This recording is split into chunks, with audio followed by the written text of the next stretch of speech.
नमस्कार दोस्तों, स्वागत है आपका वाईटी न्यूज अप चैनल पर। हम लेकर आते हैं उत्तर प्रदेश की हर बड़ी खबर सबसे पहले। यूपी बोर्ड 2026 के नतीजों में इस बार जेल में बंद कैदियों ने शानदार प्रदर्शन किया है। हाई स्कूल और इंटरमीडिएट की परीक्षा में कई कैदियों ने अच्छे नंबरों से सफलता हासिल की है। गाजीपुर के नेहा विश्वकर्मा हत्याकांड को लेकर राहुल गांधी और अखिलेश यादव ने सरकार को घेरा है। सीएम योगी ने मंत्री ओपी राजभर को पीड़ित परिवार से मिलने भेजा। लखनऊ में एक पिता ने अपनी 16 वर्षीय बेटी की गला दबाकर हत्या कर दी और पहचान छुपाने के लिए उसके चेहरे पर तेजाब डाल दिया। पुलिस ने आरोपी पिता और उसके साथी को गिरफ्तार कर लिया है। महाराजगंज में भारत नेपाल सीमा के पास से पुलिस ने 327 किलो गांजा बरामद किया है, जिसकी अंतर्राष्ट्रीय बाजार में कीमत 20 करोड़ रुपए से अधिक आंकी गई है। यूपी में 42,000 होमगार्ड पदों के लिए परीक्षा शुरू हो गई है। सुरक्षा इतनी कड़ी है कि अभ्यर्थियों के कलावा और ताबीज तक उतरवाए जा रहे हैं। परीक्षा में गड़बड़ी की साजिश रचने वाले 3 शिक्षकों समेत 4 लोगों को गिरफ्तार भी किया गया है। प्रधानमंत्री नरेंद्र मोदी 29 अप्रैल को 594 किलोमीटर लंबे गंगा एक्सप्रेसवे का लोकार्पण करेंगे। यह एक्सप्रेसवे 12 जिलों को जोड़ेगा और इसमें 2 मुख्य टोल के साथ 19 एंट्री एग्जिट पॉइंट होंगे। योगी आदित्यनाथ का तृणमूल कांग्रेस पर हमला, बोले 4 मई के बाद नहीं मिलेगी छिपने की जगह। पश्चिम बंगाल दौरे पर पहुंचे उत्तर प्रदेश के मुख्यमंत्री योगी आदित्यनाथ ने तृणमूल कांग्रेस पर तीखा हमला बोला। उन्होंने कहा कि 4 मई को नतीजे आने के बाद टीएमएससी के गुंडों को छिपने की जगह नहीं मिलेगी। योगी ने ममता बनर्जी पर निशाना साधते हुए कहा कि उन्होंने सीए का विरोध राजनीतिक कारणों से किया। मुख्यमंत्री ने आरोप लगाया कि बंगाल में अराजकता और हिंसा के लिए तृणमूल कांग्रेस जिम्मेदार है। उन्होंने कहा कि यह पार्टी लोकतंत्र में विश्वास नहीं रखती और जनता बदलाव के लिए तैयार है। बस्ती जिले में मुस्लिम महिलाओं द्वारा बनाया गया शुगर फ्री राम जी का पेड़ा अयोध्या राम मंदिर में भोग लगने के बाद अब विदेशों में सप्लाई किया जा रहा है। उत्तर प्रदेश के किसानों के लिए अहम खबर है। आगरा जिले में खरीफ सीजन के लिए उर्वरकों की सीमा तय कर दी गई है। अब प्रति हेक्टेयर अधिकतम 7 पैकेट यूरिया और 5 पैकेट डीएपी ही मिलेंगे। इस फैसले का उद्देश्य खाद की कालाबाजारी को रोकना और सभी किसानों तक उचित दर पर उर्वरक पहुंचाना है। इसके लिए जिला, तहसील और ब्लॉक स्तर पर निगरानी टीम गठित की गई। अधिकारी लगातार उर्वरक बिक्री पर नजर रखेंगे ताकि किसानों को समय पर और सही मात्रा में खाद मिल सके। खेत में काम कर रही एक महिला को तेंदुआ खींच ले गया। शोर मचाने पर तेंदुआ उसे छोड़कर भागा, लेकिन तब तक महिला की मौत हो चुकी थी। उत्तर प्रदेश में छोटे मकान और दुकान बनाने वालों के लिए बड़ी राहत का ऐलान हुआ। उत्तर प्रदेश सरकार ने नई नियमावली लागू करते हुए विकास शुल्क को 50% तक कम कर दिया। अब नक्शा पास कराने पर छोटे निर्माणकर्ताओं को आधा शुल्क ही देना होगा। अलग अलग शहरों के लिए नई दरें तय की गई, जिसमें गाजियाबाद में सबसे ज्यादा और अयोध्या में सबसे कम शुल्क रखा गया। इस फैसले से आम लोगों को अपना घर और दुकान बनाना आसान होगा। बलिया जिले में एक युवक ने ससुराल पहुंचकर अपनी पत्नी और सास की चाकू मारकर हत्या कर दी और ससुर को गंभीर रूप से घायल कर दिया। यूपी पंचायत चुनाव अपडेट 28 मई तक कंप्यूटरकरण देरी पर प्रधानों का कार्यकाल बढ़ सकता है। उत्तर प्रदेश में पंचायत चुनाव में देरी की अटकलों के बीच बड़ा अपडेट सामने आया। उत्तर प्रदेश सरकार ग्राम प्रधानों का कार्यकाल 1 साल तक बढ़ा सकती है। वर्तमान कार्यकाल 26 मई को समाप्त हो रहा है, लेकिन समय पर चुनाव होना मुश्किल दिख रहा है। ऐसी स्थिति में ग्राम पंचायतों की जिम्मेदारी प्रशासकीय समिति को सौंपी जा सकती है, जिसमें ग्राम प्रधान और अन्य सदस्य शामिल होंगे। ममता बनर्जी ने चुनाव आयोग द्वारा नियुक्त प्रशासन पर सवाल उठाते हुए आरोप लगाया कि मतदाता सूची से नाम हटाने की प्रक्रिया एकतरफा हो रही है। उन्होंने भविष्य में गिरफ्तारी की चेतावनी भी दी। योगी आदित्यनाथ का बड़ा संदेश, 17 कंपनीज को कंफर्ट लेटर। यूपी में ही मिलेगा रोजगार। उत्तर प्रदेश में रोजगार और निवेश को लेकर बड़ा संदेश सामने आया। मुख्यमंत्री योगी आदित्यनाथ ने 17 फार्मा कंपनीज को लेटर ऑफ कंफर्ट सौंपते हुए कहा कि अब यूपी सिर्फ बाजार नहीं बल्कि भरोसेमंद निवेश गंतव्य बन चुका है। मुख्यमंत्री योगी आदित्यनाथ ने पुलिस विभाग में 81,000 पदों पर बम्पर भर्ती की घोषणा की है, जिससे युवाओं को बड़ा मौका मिलेगा। अखिलेश यादव का पीडीए फार्मूला। समाजवादी पार्टी के अध्यक्ष अखिलेश यादव ने दावा किया कि पिछड़ा, दलित, अल्पसंख्यक का एकजुट समूह आगामी चुनावों में भाजपा को हरा देगा। उन्होंने बीजेपी पर महिला आरक्षण के नाम पर झूठ बोलने और जातिगत जनगणना से भागने का आरोप लगाया। गेहूं खरीद में बड़ी राहत। उत्तर प्रदेश सरकार ने सरकारी केंद्रों पर गेहूं बेचने के लिए अनिवार्य की गई डिजिटल किसान रजिस्ट्री के नियम को वापस ले लिया है। अब किसान बिना इसके भी 2,585 रुपये प्रति क्विंटल के न्यूनतम समर्थन मूल्य पर अपनी फसल बेच पाएंगे। लखनऊ में एक रिटायर्ड डॉक्टर से साइबर ठगों ने खुद को एनआईए चीफ बताकर 1,55,00,000 की ठगी की और उन्हें 7 दिनों तक डिजिटल अरेस्ट रखा। Meerut blue drum murder case. Meerut के चर्चित सौरभ हत्याकांड में आरोपियों को 13 महीने बाद कोर्ट में पेश किया गया, जहां पीड़िता की मां ने दोषियों के लिए फांसी की मांग की है। रेलवे परियोजनाओं को मंजूरी। केंद्रीय कैबिनेट ने उत्तर प्रदेश और आंध्र प्रदेश में रेल मार्गों की क्षमता बढ़ाने के लिए 24,815 करोड़ के मल्टी ट्रैकिंग प्रोजेक्ट्स को हरी झंडी दे दी है।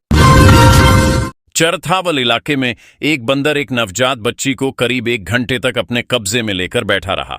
अंततः ग्रामीणों ने मोबाइल दिखाकर बंदर को उलझाया और बच्ची को सुरक्षित बचाया। कानपुर किडनी कांड का खुलासा। कानपुर में बिना डिग्री के 13 किडनी ट्रांसप्लांट करने वाले ओटी मैनेजर अली ने अपना जुर्म कबूल कर लिया है। पीएम मोदी करेंगे गंगा एक्सप्रेसवे का उद्घाटन। नरेंद्र मोदी अप्रैल के आखिर में उत्तर प्रदेश को बड़ी सौगात देने जा रहे हैं। पीएम 28 और 29 अप्रैल को वाराणसी और हरदोई के दौरे पर होंगे। 29 अप्रैल को गंगा एक्सप्रेसवे का उद्घाटन करेंगे। ये एक्सप्रेसवे पश्चिमी यूपी के विकास को एक नई रफ्तार देगा। औद्योगिक सीए और वाणिज्यिक परियोजनाएं विकसित होंगी। अखिलेश यादव का 300 यूनिट फ्री बिजली का ऐलान। सपा प्रमुख अखिलेश यादव ने कहा है कि 2027 में सपा सरकार बनी तो यूपी में 300 यूनिट तक बिजली मुफ्त दी जाएगी। बुंदेलखंड में खनिजों का खजाना। यूपी के विकास को मिल सकती है नई रफ्तार। उत्तर प्रदेश के बुंदेलखंड क्षेत्र से एक बड़ी और सकारात्मक खबर सामने आई है।